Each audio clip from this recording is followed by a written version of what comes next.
Baik, Majelis Hakim yang kami hormati, rekan kuasa hukum, baik T1, T2, dan T3, serta turut tergugat yang kami hormati juga rekan-rekan sejawat dari tim kuasa hukum Citizen Lawsuit dan juga para hadirin. Kepada yang terhormat Ketua Pengadilan Negeri Surakarta, kelas 1 A khusus, Jalan Selamat Riyadi nomor 290, Sriwedari Laweyan, Surakarta. Perihal gugatan warga negara atau Citizen Lawsuit atas perbuatan melawan hukum. Dengan hormat, perkenankanlah kami pada hari ini para advokat dengan nama-nama sebagai berikut. Saya Muhammad Taufik, Andika Dian Prasetyo, Roni Hartawan, Ahmad Zaki Fadur Rahman, Zalma Arika Nanda Pratiwi, Ahmad Nurridho Prabowo, Ahmad Wirawan Adnan, Nail Tiano Marbun, Harimurti Umbul Sari, Badrul Rahman, Akbar Wibowo, Agus Yusula Muslih, kesemuanya tergabung di dalam tim yang kami sebut tim alumni UGM Gugat Jokowi atau AKUI, yang mengambil alamat domisili hukum di Jalan Mongin Sidi nomor 52 Banjarsari Surakarta berdasarkan surat kuasa khusus tertanggal 20 Juli 2025 bertindak baik sendiri-sendiri atau bersama-sama untuk dan atas nama 1. Top Taufan Hakim, nomor induk kependudukan 33720347200007, tempat dan tanggal lahir Surakarta 13 April 1972, agama Islam, warga negara Indonesia, pekerjaan swasta, beralamat di Jalan Gremet nomor 12 RT 002 RW 008 Manahan, Banjarsari, Kota Surakarta, dan penggugat prinsipal alumni dari Fakultas Ekonomi dan Bisnis jurusan Akuntansi Universitas Gadjah Mada lulus pada tahun 2001. Dan penggugat kedua, nama Bangun Sutoto, nomor induk kependudukan 333081703780002, tempat dan tanggal lahir Magelang 27 Maret 1978, beragama Islam, warga negara Indonesia, pekerjaan guru, beralamat Dusun Meteseh RT 004 RW 005 Situ Agung Tempuran Kabupaten Magelang. Prinsipal adalah alumni dari Fakultas Ilmu Sosial dan Ilmu Politik atau Visipol Universitas Gadjah Mada, jurusan Ilmu Pemerintahan, lulus pada tahun 2005. Selanjutnya, secara bersama-sama disebut sebagai para penggugat. Dalam hal ini, para penggugat sebagai warga negara Indonesia dan sebagai alumni atau lulusan dari Universitas Gadjah Mada mengajukan gugatan warga negara atau Citizen Lawsuit atas perbuatan melawan hukum oleh 1. Joko Widodo, warga negara Indonesia, bertempat tinggal atau berdomisili di Jalan Kutai Timur RT 08 RW 07, Kelurahan Sumber, Kecamatan Banjarsari, Kota Surakarta, Provinsi Jawa Tengah, untuk selanjutnya disebut sebagai tergugat 1. 2. Profesor Dr. Ova Emilia M. Medi, spesialis OG, Garingka, PhD, seorang guru besar ilmu kedokteran pada Fakultas Kedokteran Universitas Gadjah Mada atau UGM, yang saat ini menjabat sebagai rektor di Universitas Gadjah Mada, beralamat di Rektorat UGM Bulak Sumur nomor 55281 Catur Tunggal, Kecamatan Depok, Kabupaten Sleman, Daerah Istimewa Yogyakarta, untuk selanjutnya disebut sebagai tergugat 2. 3. Profesor Dr. Wening Udasmoro, seorang guru besar yang saat ini menjabat sebagai Wakil Rektor Bidang Pendidikan dan Pengajaran, beralamat Direktorat Universitas Gadjah Mada, Bulak Sumur, nomor 55281 Catur Tunggal, Kecamatan Depok, Kabupaten Sleman, Daerah Istimewa Yogyakarta, untuk selanjutnya mohon disebut sebagai tergugat 3. 4. Kepolisian Negara Republik Indonesia, beralamat Jalan Trunojoyo nomor 32 RT 02 RW 01, Kelurahan Selong, Kecamatan Kebayoran Baru, Kota Jakarta Selatan, untuk selanjutnya disebut sebagai tergugat 4. 5. Universitas Gadjah Mada sebagai universitas berbadan hukum milik negara yang bertanggung jawab atas penyelenggaraan pendidikan tinggi beralamat di Bulak Sumur nomor 55281 Catur Tunggal, Kecamatan Depok, Kabupaten Sleman, Daerah Istimewa Yogyakarta, untuk selanjutnya disebut sebagai turut tergugat.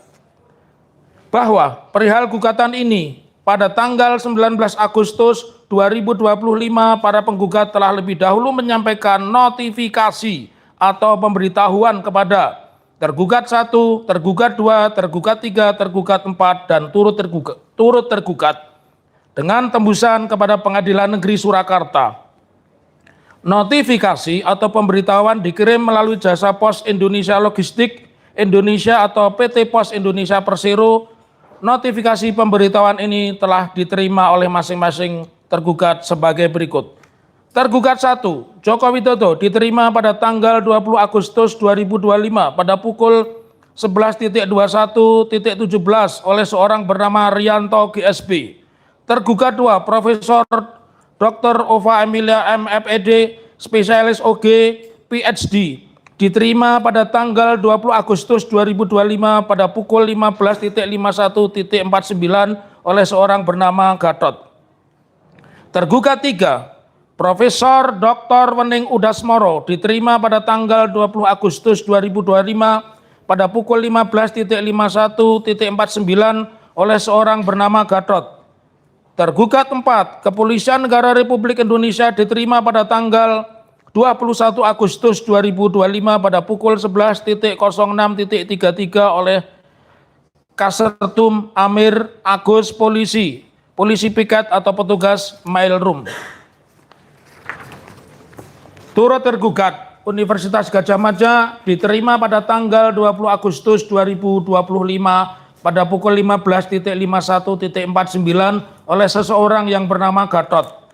Pengadilan Negeri Surakarta, diterima pada tanggal 22 Agustus 2025 oleh Ari. Adapun gugatan warga negara atau citizen lawsuit, para penggugat ini diajukan dengan mendasarkan pada alasan-alasan sebagai berikut. A. Kedudukan dan kepentingan hukum para penggugat. 1. Bahwa sebagai warga negara Republik Indonesia, para penggugat memiliki hak yang sama di depan hukum untuk mendapatkan keadilan dan penjaminan kepentingan sebagai warga negara seperti yang tercantum di dalam pasal 28D ayat 1 Undang-Undang Dasar 1945 cetak miring. Setiap orang berhak atas pengakuan, jaminan, perlindungan, dan kepastian hukum yang adil, serta perlakuan yang sama di hadapan hukum. 2. Bahwa atas hak konstitusional yang dimiliki para penggugat, maka kedudukan dan kepentingan hukumnya atau legal standing adalah sebagai warga negara Indonesia yang mengajukan gugatan warga negara atau citizen lawsuit terhadap tergugat 2, tergugat 3, dan tergugat 4 atas perbuatan melawan hukum dengan melindungi tergugat 1 dari tindakannya menyembunyikan kebenaran dan keabsahan atau keaslian ijazah strata satunya yang menurutnya dari Fakultas Kehutanan Universitas Gadjah Mada. 3. Bahwa tergugat 2, tergugat 3, dan tergugat 4 telah menyebabkan tergugat 1 mendapatkan perlakuan istimewa di hadapan hukum dari tergugat 4, sehingga menimbulkan konflik berkepanjangan di masyarakat antara mereka yang mendukung keaslian ijazah dan mereka yang mendukung dan menyuarakan bahwa ijazah tergugat 1 palsu. 4. Bahwa gugatan warga negara dalam sistem hukum common law dikenal dengan istilah citizen lawsuit, sedangkan di sistem hukum civil law dengan istilah actio popularis. Di dalam perspektif hukum positif Indonesia adalah upaya hukum dengan legal standing sebagai warga negara yang mengajukan gugatan terhadap pemerintah, individu, atau penyelenggara negara atas tindakan yang dianggap melanggar hukum atau merugikan kepentingan umum. Jadi konsep gugatan warga negara adalah titik 1, tujuan memberikan hak kepada warga negara untuk mengajukan gugatan atas tindakan pemerintah yang dianggap melanggar hukum, merugikan kepentingan umum, atau karena tidak memenuhi kewajiban konstitusional. Titik 2. Objek gugatan perbuatan melawan hukum atau kelalaian pemerintah atau penyelenggara negara dalam menjalankan tugas dan kewajibannya. 5. Bahwa menurut Profesor Dr. Sultan Remi Sahdeni bisa dibaca Suara Pembaharuan 8 September 2005 yang dimaksud dengan actio popularis adalah prosedur pengajuan gugatan yang melibatkan kepentingan umum secara perwakilan. Gugatan dapat ditempuh dengan acuan bahwa setiap warga negara tanpa terkecuali memiliki hak membela kepentingan umum. Dengan demikian, setiap anggota warga negara atas nama kepentingan umum dapat menggugat negara, garing, pemerintah atau penyelenggara negara, atau siapa saja yang melakukan perbuatan melawan hukum yang nyata-nyata merugikan kepentingan umum dan kesejahteraan masyarakat luas.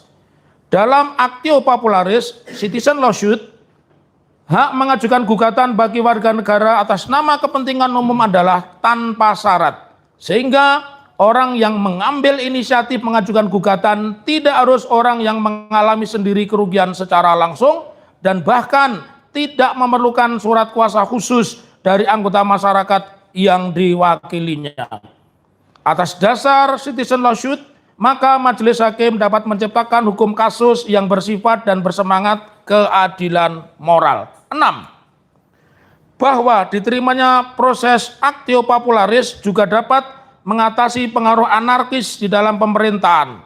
Baca buku C.C. Hasyung tahun 2004, Montreal, Kanada, yang berjudul The Acceptance of Actio Popularis by State Mitigates the Effect of Anarchy in the System. 7. Bahwa karakteristik dari citizen lawsuit adalah bahwa penggugat tidak perlu membuktikan terjadinya kausalitas antara perbuatan melawan hukum dengan kerugian yang terjadi. Demikian pula tentang kerugian itu sendiri bisa kerugian langsung maupun tidak langsung, bisa juga bersifat material maupun immaterial. 8. Bahwa citizen lawsuit atau actio popularis diajukan atas dasar perbuatan melawan hukum yang dilakukan oleh penyelenggara negara, yang dalam hal ini adalah tergugat 1, tergugat 2, tergugat 3, dan tergugat 4, sehingga menimbulkan kerugian bagi warga negara yang dalam hal ini adalah para penggugat. 9. Bahwa gugatan warga negara atau citizen lawsuit pada hakikatnya merupakan pemberian akses bagi warga negara untuk kepentingan keseluruhan warga negara atau kepentingan publik, termasuk mengajukan gugatan di pengadilan guna menuntut agar penyelenggara negara melakukan penegakan hukum yang diwajibkan kepadanya atau untuk memulihkan kerugian publik yang terjadi. Dengan kata lain, citizen lawsuit memberikan kekuatan kepada warga negara untuk menggugat pihak penyelenggara negara atau orang-orang tertentu private yang telah melakukan perbuatan pelanggaran hukum yang lalai atau gagal memenuhi kewajibannya di dalam pelaksanaan undang-undang atau hukum. Dilanjutkan rekan kami, butir 10 dan seterusnya. 10. Bahwa eksistensi gugatan warga negara dimaksudkan untuk melindungi warga negara dari kemungkinan terjadinya kerugian sebagai akibat dari tindakan atau pembiaran dari negara, pemerintah, atau penyelenggara negara. 11. Bahwa para penggugat adalah warga negara Indonesia yang dirugikan haknya atas perbuatan melawan hukum yang dilakukan oleh tergugat 1, tergugat 2, tergugat 3, dan tergugat 4, terlebih karena akibat perbuatan melawan hukum yang dilakukan oleh mereka telah menyebabkan pencemaran atas reputasi turut tergugat UGM sebagai universitas ternama, juga karena polarisasi pro dan kontra di masyarakat, maka telah merusak persatuan bangsa, memecahkan persatuan dengan sesama alumni, turut tergugat, menyebabkan orang yang tidak bersalah menjadi terpidana demi perlindungan yang telah diberikan pada tergugat 1. B.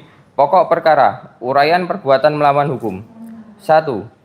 Bahwa tergugat 1 pernah menjabat sebagai Presiden Republik Indonesia periode 2014 sampai dengan 2019 dan 2019 sampai dengan 2024, serta saat ini menjabat sebagai Dewan Pengarah Badan Pengelola Investasi atau BPI Danantara, dalam pernyataan resmi mengakui telah menempuh pendidikan tinggi di Fakultas Kehutanan Universitas Gadjah Mada jurusan Teknologi Kayu yang lulus pada tahun 1985 pada link YouTube di menit 1:48 diakses pada tanggal 26 bulan 7 tahun 2025 bahwa dengan demikian di samping sebagai mantan Presiden Republik Indonesia, tergugat satu adalah sebagai penyelenggara negara.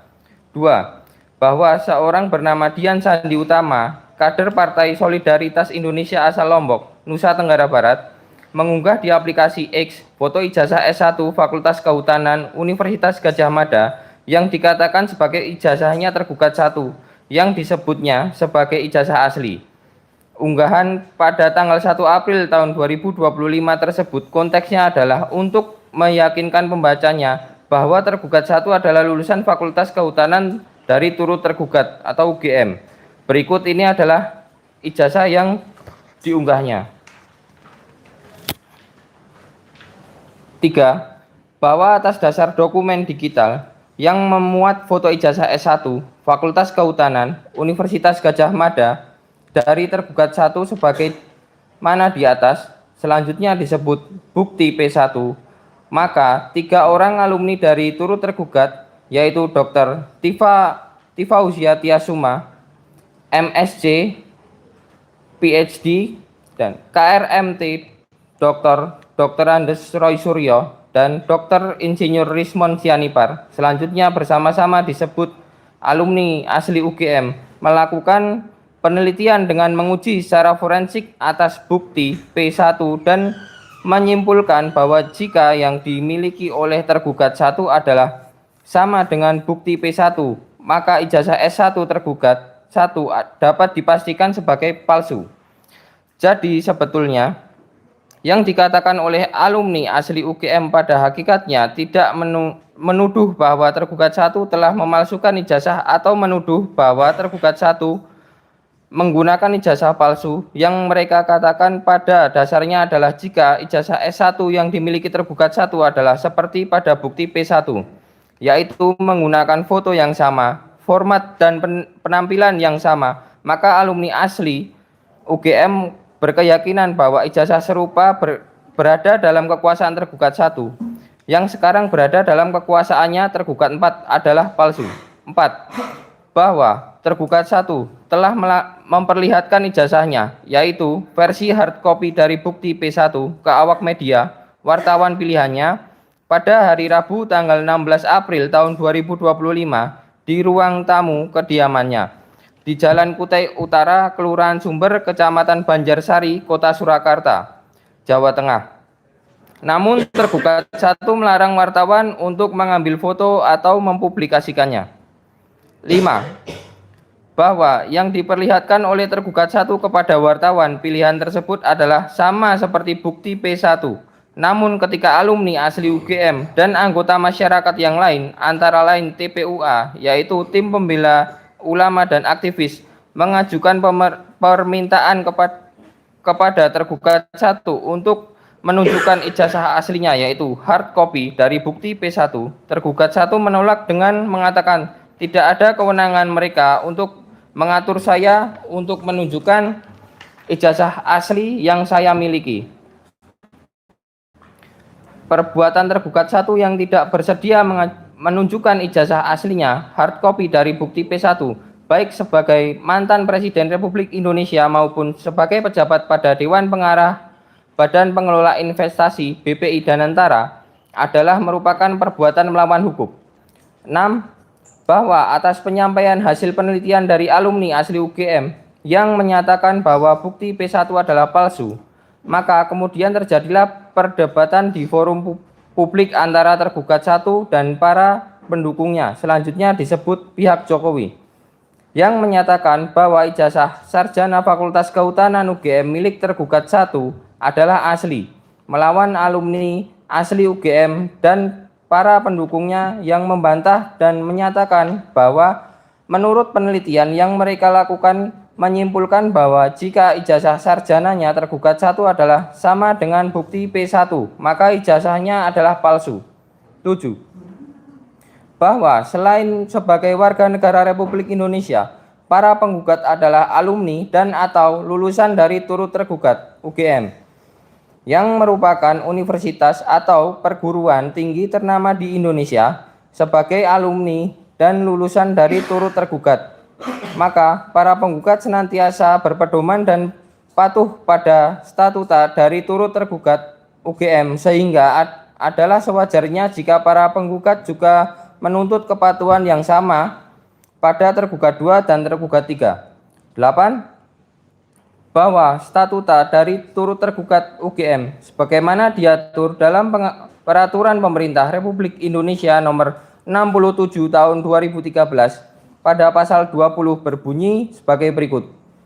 UGM menjunjung tinggi otonomi keilmuan yang merupakan otonomi sivitas akademik pada suatu cabang ilmu pengetahuan, teknologi, dan atau seni dalam menemukan, mengembangkan, mengungkapkan, dan atau mempertahankan kebenaran ilmiah menurut kaidah metode keilmuan dan budaya akademik. 9. Bahwa dengan demikian, penelitian yang dilakukan oleh alumni asli UGM atas keabsahan ijazah S1 tergugat 1 adalah bersesuaian dengan statuta turut tergugat UGM pasal 20 karena yang dilakukan adalah dalam rangka mengungkapkan dan atau mempertahankan kebenaran ilmiah dan metode keilmuan yang ada pada mereka. Hasil penelitian alumni asli UGM telah menghasilkan suatu scientific evidence bahwa ijazah S1 tergugat adalah palsu. 10. Bahwa yang dimaksud dengan scientific evidence adalah bukti yang mempunyai ciri-ciri A. Objektif, artinya tidak dipengaruhi oleh pendapat atau kepentingan pribadi. B. Empiris, yaitu harus berdasarkan pada pengamatan atau eksperimen yang dapat diulang. C. Terukur, artinya dapat diukur dengan analisis secara kuantitatif. D. Dapat diuji, artinya dapat diuji dan diverifikasi oleh orang lain. E. Transparan, artinya baik proses, metode, dan hasil harus dapat diakses dan dipahami oleh orang lain. 11.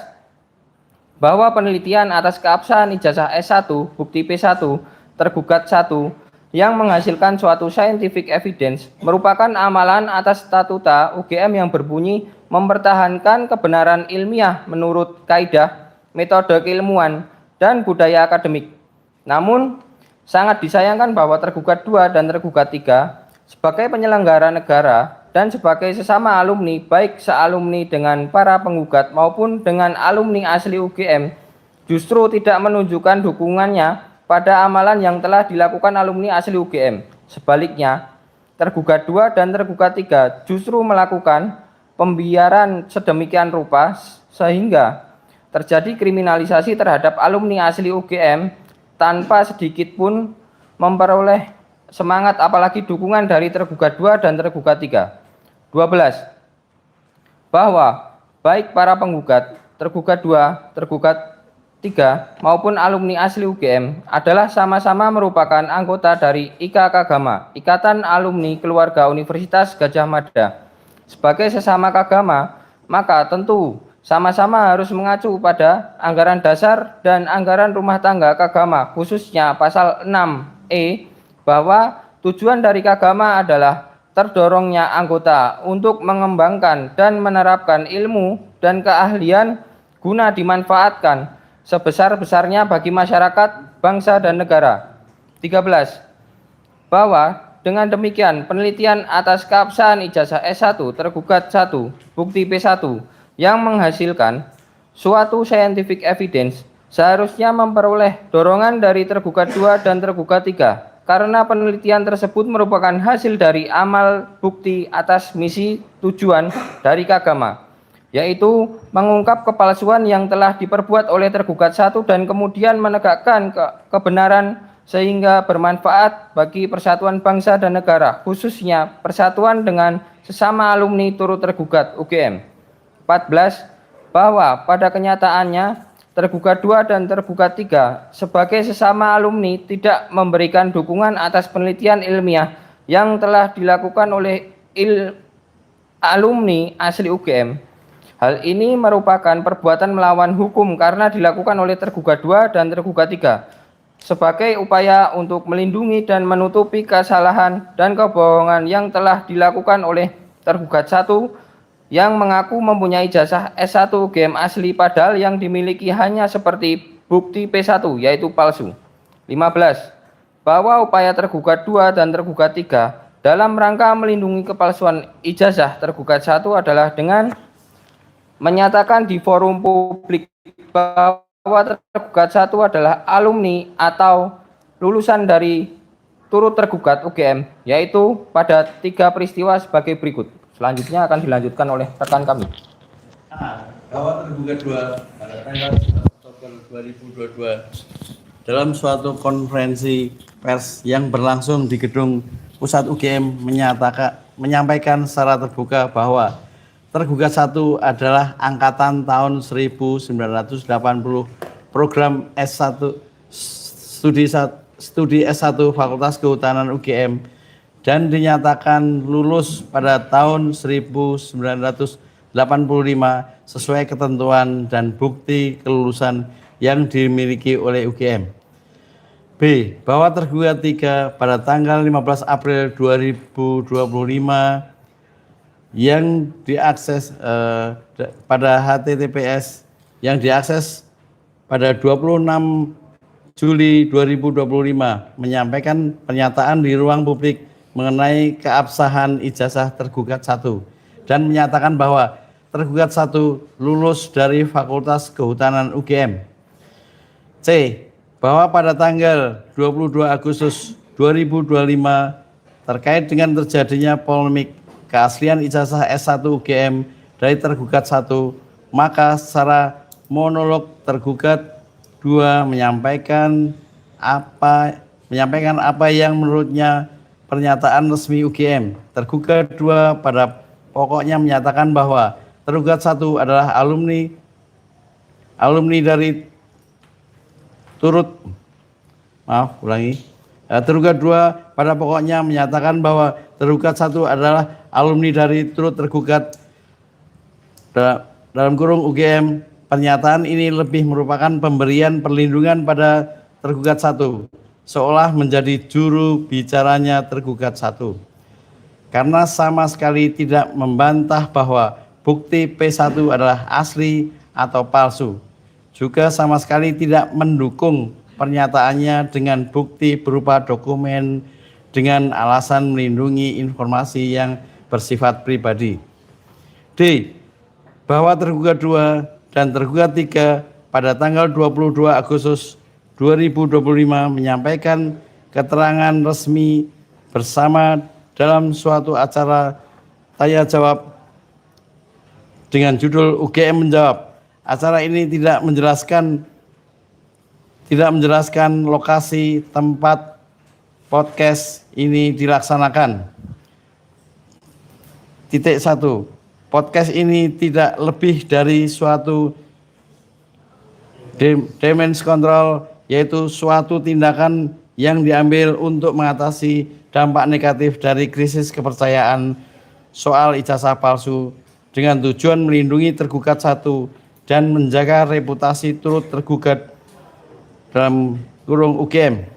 Titik 2. Podcast ini adalah satu paradok memberikan informasi akademik tergugat 1 yang menurut mereka bersifat pribadi, private, seperti indeks prestasi, lokasi KKN, formulir registrasi, namun dalam waktu yang sama menyatakan tidak bersedia mendukung pernyataannya dengan memperlihatkan bukti dokumennya dengan alasan pelanggaran atas pengungkapan informasi pribadi.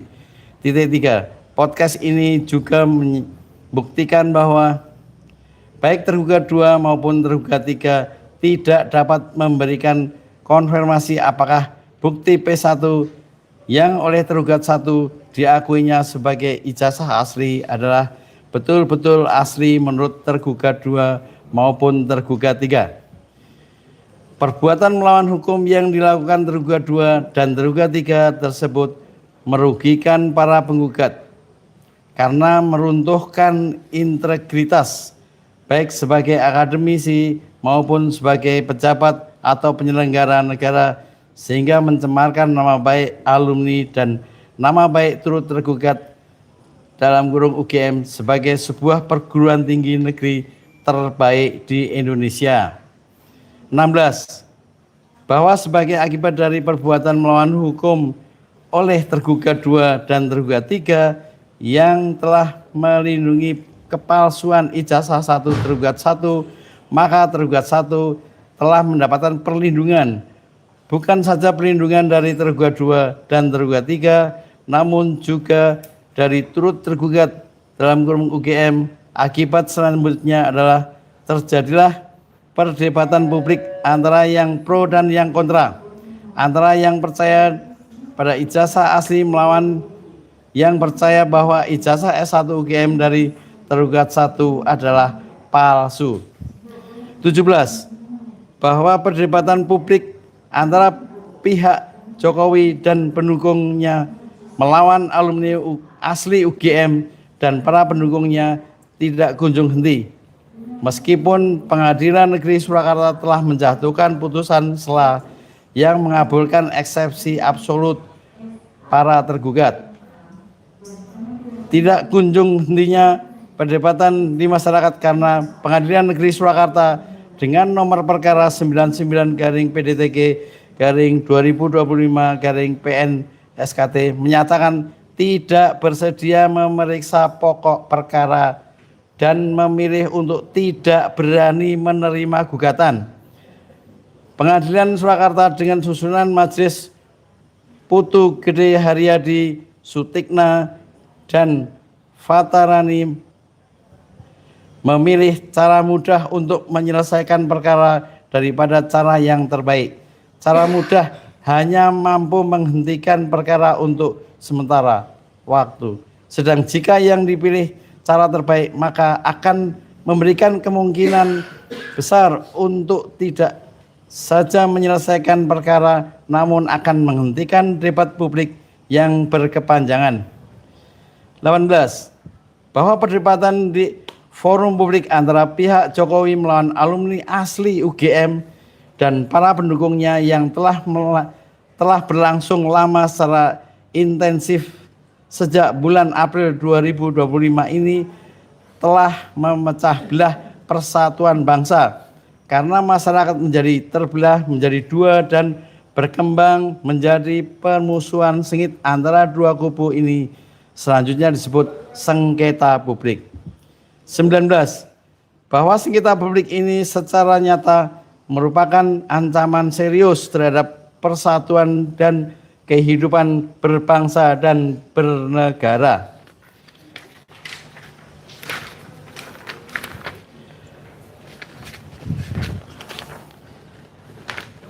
Memecah belah persatuan sesama alumni UGM serta melemahkan tingkat kepercayaan publik terhadap reputasi dan keluhuran turut tergugat dalam kurung UGM sebagai universitas ternama di Indonesia, sehingga sebagai alumni para penggugat merasa dirugikan oleh kenyataan ini. 20.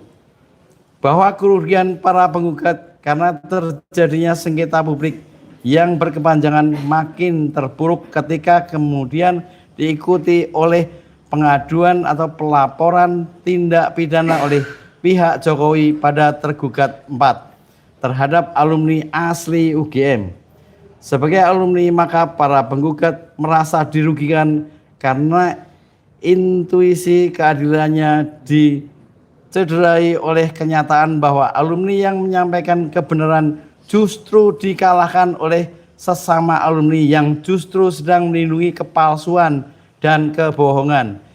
Logika yang menyertai argumen ini adalah bila benar tergugat 1 adalah alumni atau lulusan UGM, tidak akan tega memidanakan sesama alumni yang lain. 21. Bahwa pengaduan tindak pidana yang mengada-ada terhadap alumni asli UGM yang telah diterima oleh penggugat 4 merupakan pengabaian dan pengingkaran terhadap hak konstitusional alumni UGM asli yang seharusnya memperoleh pengakuan, jaminan, perlindungan, dan kepastian hukum yang adil bagi alumni asli UGM. Perlakuan terhadap alumni asli UGM ini dirasakan sebagai derita yang sama bagi para penggugat karena senantiasa sebagai sesama alumni, yaitu dari perguruan tinggi yang sama. 22. Bahwa kemudian ketika alumni asli UGM dan pendukungnya melakukan pelaporan tindak pidana pada tergugat 4 atas kepalsuan ijazah S1 UGM dalam kurung bukti P1 tergugat 1, kemudian oleh tergugat 4 penyelidikannya dihentikan.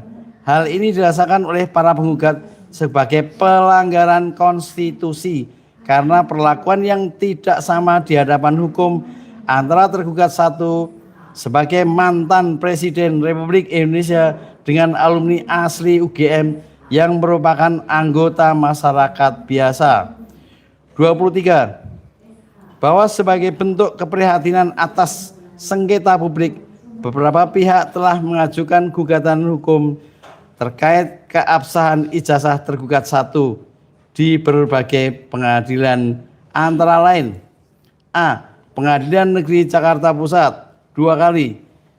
I.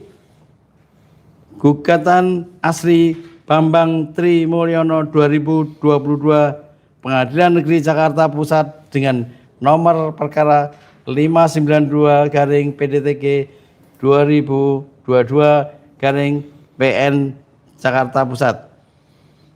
I2. Gugatan oleh Egy Sujana 2023 di Pengadilan Negeri Jakarta Pusat dengan nomor perkara 610/PDTK/2023/PN Jakarta Pusat. B. Pengadilan Tata Usaha Negara Jakarta 1 kali. C. Pengadilan Negeri Surakarta 1 kali. D.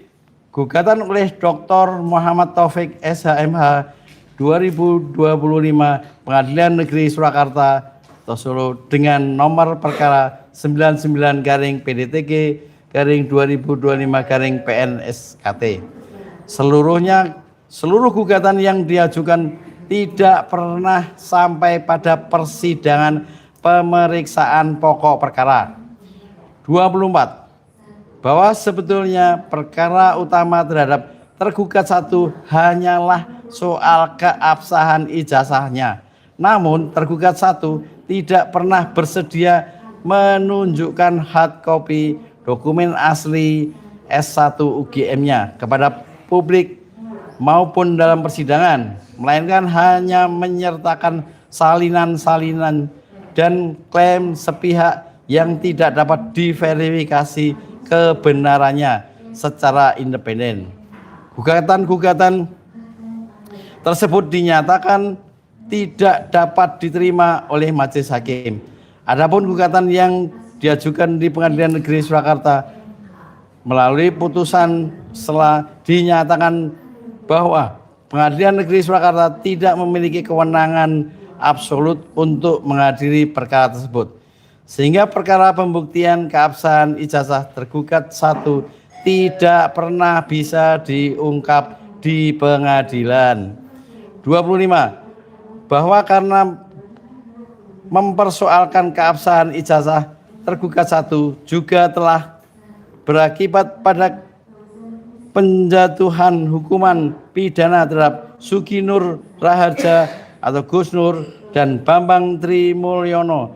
Perihal para penggugat menilai telah terjadi pengabaikan konstitusi atas asas kepastian hukum yang adil yang juga menjadi dasar diajukannya gugatan ini. Pada persidangan pidana pada kedua tokoh ini, yaitu Sugi Nur Raharja atau Gus Nur dan Bambang Tri Mulyono, juga tidak pernah diperlihatkan adanya hard copy dokumen ijazah asli S1 UGM. Padahal keduanya pada intinya dituduh menyebarkan berita bohong namun tidak pernah terjadi pembuktian atas keaslian ijazahnya tergugat 1 di persidangan ini. Sehingga sebetulnya juga tidak pernah terbukti bahwa kedua tokoh ini melakukan atau menyebarluaskan kebohongan. 26. Bahwa pihak Jokowi dan pendukungnya selama ini menuntut pada alumni asli UGM untuk membuktikan tuduhan kepalsuan ijazahnya tergugat 1. Tuntutan mereka tersebut didasarkan pada asas dalam hukum pembuktian bahwa siapa yang mendalilkan dia yang diberi beban untuk membuktikan. 27. Bahwa atas tuntutan dari pihak Jokowi, maka alumni asli UGM sebetulnya telah melakukan pembuktian baik secara forensik, digital, dan empiris di berbagai forum debat, di berbagai acara talk show, di berbagai stasiun TV, antara lain TV One, News, Kompas TV, dan lain-lain, termasuk di berbagai channel podcast seperti Abraham Samad, Rafli Harun, Hersu Beno, Arif, Sentana, Michael Sinaga, dan lain-lain, yang kemudian menghasilkan suatu scientific evidence bahwa ijazah S1 yang diakui sebagai ijazahnya tergugat 1 pada bukti P1 adalah palsu. Selanjutnya dilanjutkan sahabat saya. 28. Berikut ini adalah sertifikat yang berlaku dibutuhkan oleh alumni asli UGM di ranah publik untuk memenuhi tuntutan dari pihak Jokowi. Romawi 1 dari peserta 28. Pada bukti P1 telah teruji secara forensik bahwa foto orang yang katanya fotonya tergugat 1 berada di atas kap UGM. Hal ini membuktikan bahwa foto tersebut ditampilkan kemudian menggantikan foto aslinya. Ketika foto tersebut dinegatifkan, maka makin terlihat kepalsuannya karena foto berada di depan atau di atas cap. Seharusnya di belakang garing di bawah cap merah. Romawi 2. Dengan menggunakan aplikasi yang disebut dengan face comparison and face recognition, menghasilkan pembuktian bahwa foto yang ada pada ijazah tergugat 1 tersebut pada bukti P1 adalah bukan fotonya tergugat 1. Di bawah terdapat 2 foto berdampingan. Di sebelah kiri adalah foto hitam putih pria berkacamata mengenakan jas dan dasi disandingkan dengan foto tergugat 1 yang ada di sebelah kanannya. Ketika aplikasi face comparison and recognition diterapkan menghasilkan face notch match, hal ini membuktikan bahwa foto hitam putih di sebelah kiri tidak sama atau notch match dengan foto tergugat 1 yang ada di sebelah kanannya, membuktikan bahwa foto hitam putih pria berkacamata dan berdasi yang ada pada bukti P1 bukan fotonya tergugat 1. Pada foto berikut ini terdapat foto Roy Suryo. Foto Roy Suryo muda dalam kurung hitam putih dibandingkan dengan foto berwarna Roy Suryo sekarang. Ketika aplikasi diterapkan menghasilkan face match, yang berarti aplikasi ini akurat untuk bisa mengenali wajah serta dapat mengidentifikasikan kepalsuan. Romawi 3. Dari segi ilmu anatomi dan secara kasat mata juga bisa dipastikan bahwa foto pada bukti P1 adalah bukan fotonya tergugat 1. Maaf, skor dulu.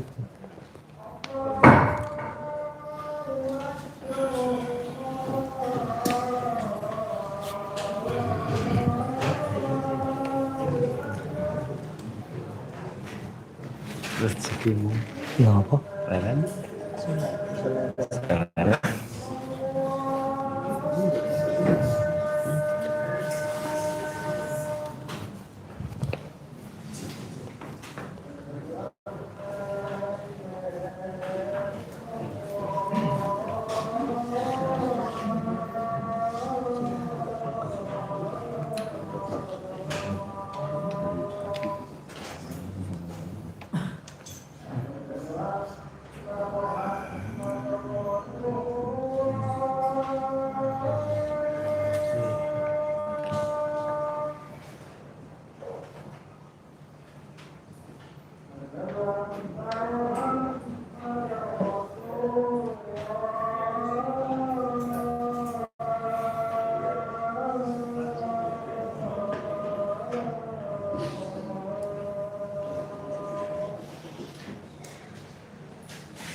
Melanjutkan, kami ulangi. Lanjut saja, nggak boleh masuk lagi ya? Iya. Kalau sudah saya buka, tidak boleh masuk lagi ya? Iya. Ya, sekolah tidak Kami lanjutkan, kami ulangi, Romawi 3. Dari segi ilmu anatomi dan secara kasat mata juga bisa dipastikan bahwa foto pada bukti P1 adalah bukan fotonya tergugat 1, melainkan fotonya seorang yang bernama Dumatno Budi Utomo, yaitu sepupu dari tergugat 1. Romawi 4. Dengan membandingkan fotonya tergugat 1 dengan foto yang terdapat pada bukti P1, maka dipastikan foto pada bukti P1 adalah bukan foto tergugat 1. Hal ini dapat dilihat dari jarak antara dua mata. Jarak ini dari lahir sampai meninggal akan selalu sama.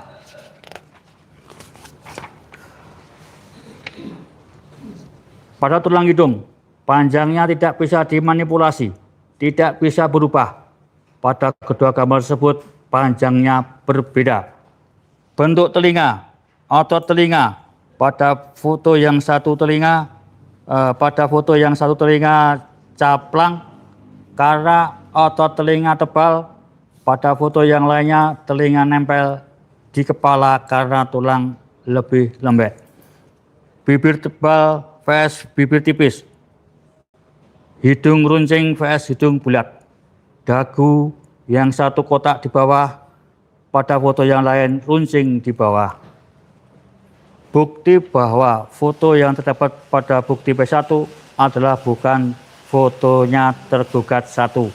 Romawi 5. Parameter yang diukur adalah pada jarak antar mata, horizontal dan vertikal mata kanan dan kiri, struktur tulang wajah, bentuk rahang, tulang pipi dan dahi, panjang wajah, ukuran dari bagian bawah dagu hingga garis rambut di dahi, posisi dan bentuk hidung, ukuran dan bentuk hidung serta posisinya relatif, bentuk bibir, ukuran dan posisi bibir hingga ke proyeksi wajah, 3 dimensi facial recognition, jarak equalization vektor menggunakan algoritma untuk menghasilkan vektor dan wajah yang dapat dibandingkan.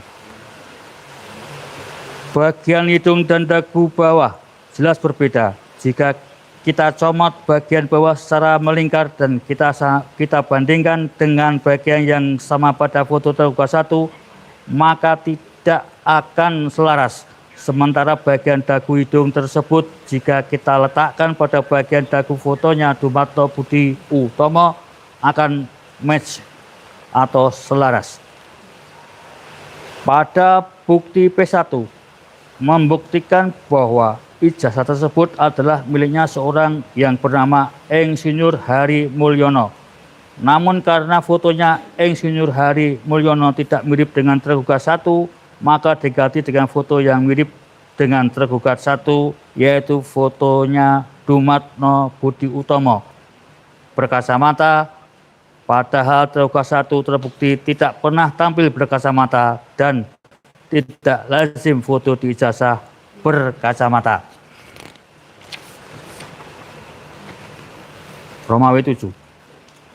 Ijazah pada bukti P1 adalah ijazahnya Insinyur Hari Mulyono yang wisuda pada tanggal 5 November 1985, sama persis dengan ijazah yang diakui oleh tergugat 1 sebagai miliknya, bahwa Insinyur Hari Mulyono adalah adik ipar tergugat 1, suami dari adik tergugat 1 yang bernama Idayati. Insinyur Hari Mulyono meninggal secara misterius pada tahun 2018. Romawi 8. Ijazah tergugat UGM yang asli cetakan tahun 1985 milik beberapa orang alumni garing lulusan Fakultas Kehutanan. Ijazah asli berbeda dengan ijazah bukti P1 yang tidak terdapat logo UGM 3 dimensi, berbentuk timbul menonjol jika diraba tidak rata.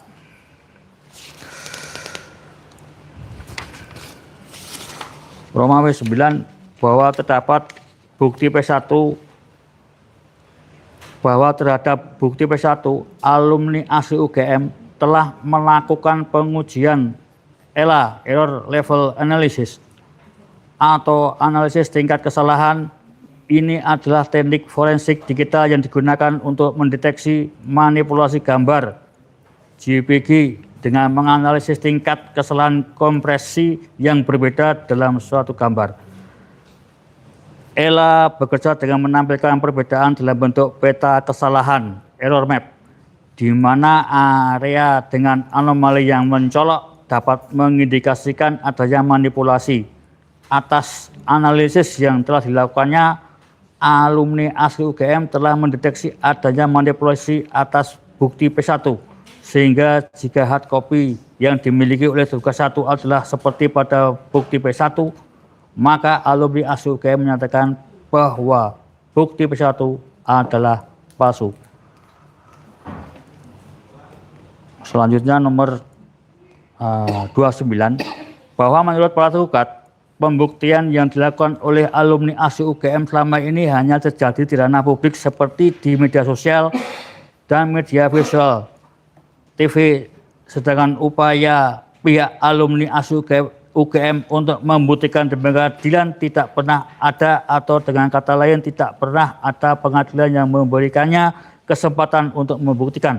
Berbagai forum pengadilan telah menolak untuk mengadili, sehingga perlu diberikan kesempatan bagi alumni asli UGM untuk membuktikan kepalsuan bukti P1 di pengadilan. 30.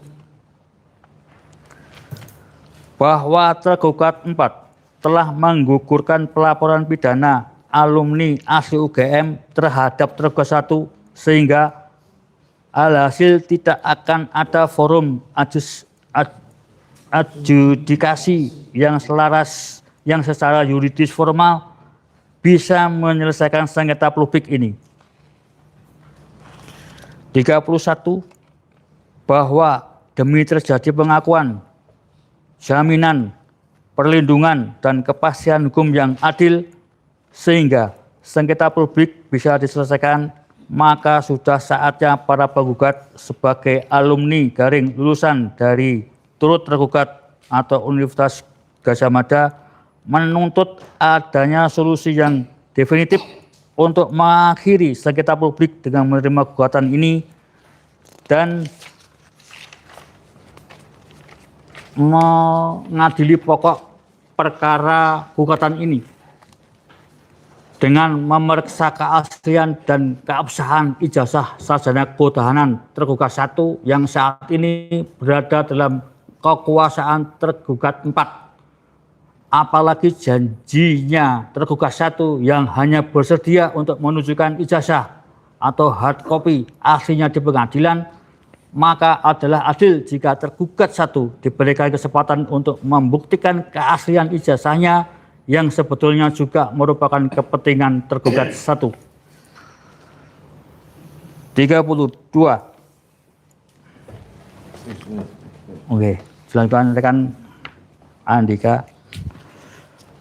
Melanjutkan 32. Bahwa perbuatan tergugat 1 yang selama ini mengaku mempunyai ijazah sarjana kehutanan dari UGM, namun tidak bersedia menunjukkan hard copy-nya kepada publik maupun kepada alumni asli UGM adalah merupakan perbuatan melawan hukum karena merupakan akar atau sumber masalah dari terjadinya sengketa publik sehingga merugikan para penggugat.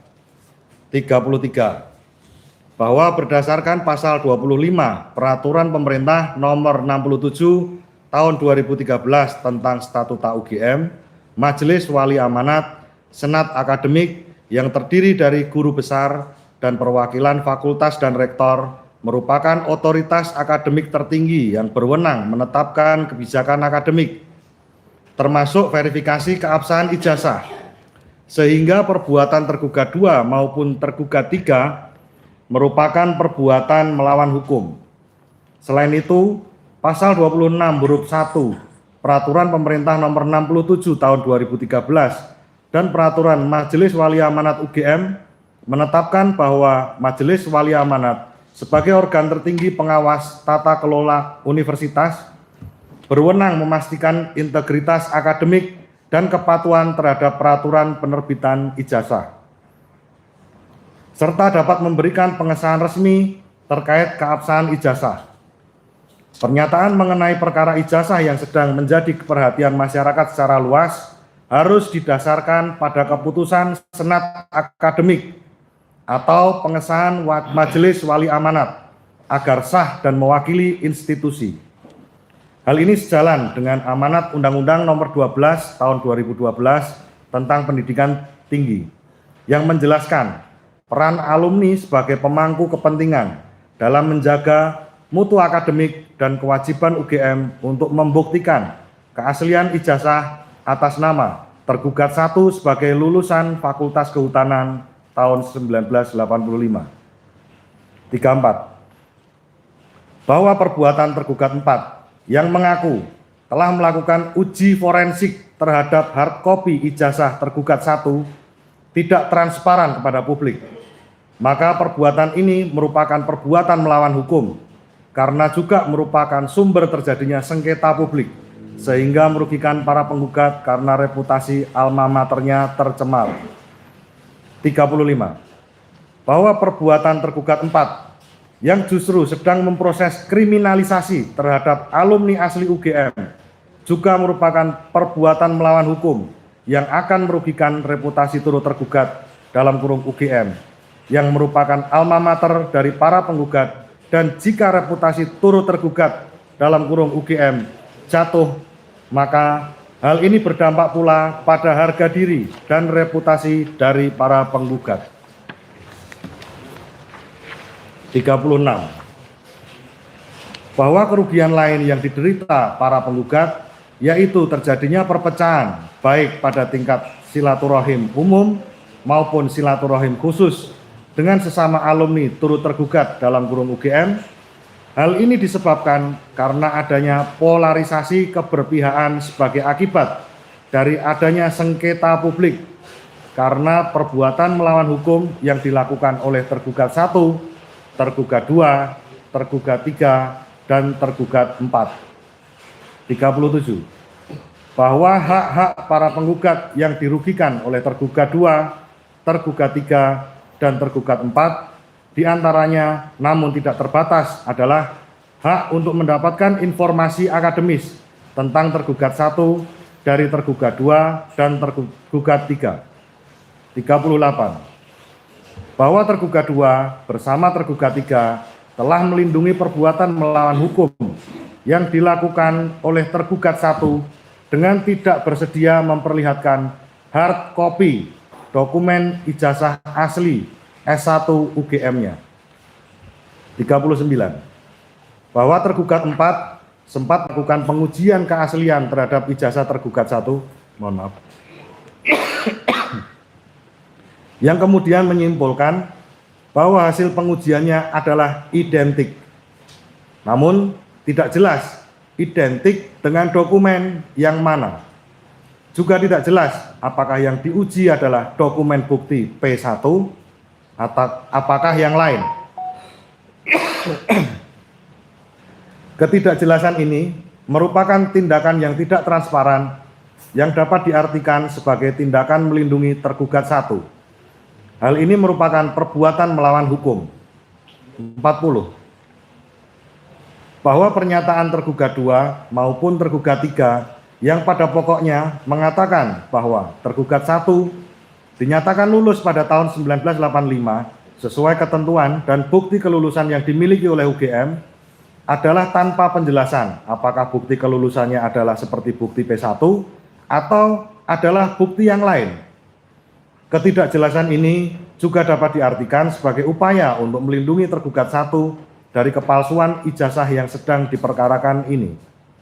41. Bahwa demikian pula pernyataan tergugat 3 yang dalam konferensi pers menyatakan bahwa tergugat lulus dari Fakultas Kehutanan UGM tanpa didasari dengan penjelasan atas dasar apa pernyataan tergugat 3 itu disampaikan. 42. Bahwa tergugat 2 maupun tergugat 3 tidak pernah melihat dan meraba ijazah dalam kurung bukti P1 yang diakui sebagai ijazah S1 UGM atas nama tergugat 1. 43. Bahwa tergugat 2 maupun tergugat 3 sempat melihat dan meraba dokumen ijazah bukti P1, maka penggugat berkeyakinan mereka tidak akan berani menyampaikan pernyataan bahwa tergugat 1 lulus dari Fakultas Kehutanan UGM. Bagian C, kewenangan mengadili. 1.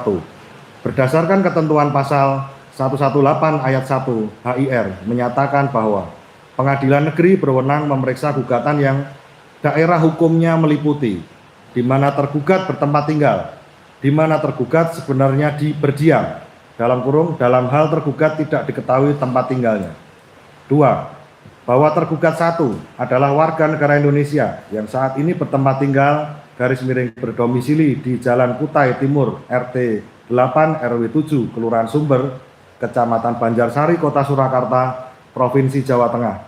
Dan saat ini tergugat 1 adalah menjabat sebagai Dewan Pengarah Badan Pengelola Investasi Danantara, sehingga tergugat 1 adalah penyelenggara negara. 3. Bahwa berdasarkan pasal 10 ayat 1 Undang-Undang Nomor 48 Tahun 2009 tentang Kekuasaan Kehakiman menentukan bahwa pengadilan dilarang menolak untuk memeriksa, mengadili, dan memutus suatu perkara yang diajukan dengan dalih bahwa hukum tidak ada atau kurang jelas, melainkan wajib untuk memeriksa dan mengadilinya.